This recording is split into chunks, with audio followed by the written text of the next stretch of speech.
Hi mga kainday! I-share ko lang sa inyo, no, konting kaalaman lang.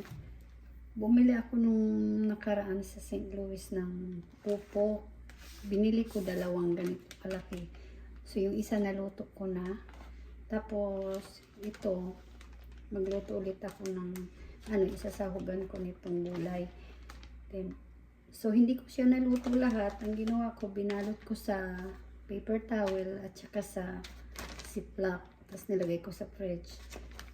Tapos tingnan natin kasi ganito ang maganda para hindi siya masira agad.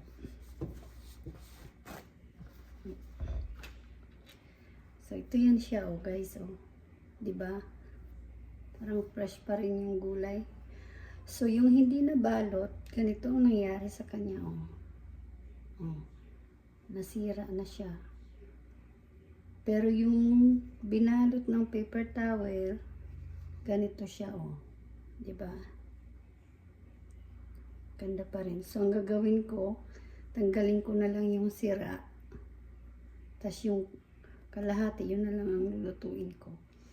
So kunting kaalaman lang, guys. No, ganito ang gagawin niyo pagka yung hindi lahat na naluto sa isang lutuan, hindi nyo nagamit lahat. So, ganun ang gagawin nyo. Newspaper, doon nyo siya ibabalot. Tapos, lagay nyo sa ziplock para magamit nyo pa rin sa susunod. Diba? Parang fresh pa rin siya. Oh. Tingnan mo, hindi na pwede talaga yan siya. Tapos, tingnan natin yung loob, no? Hiwain natin.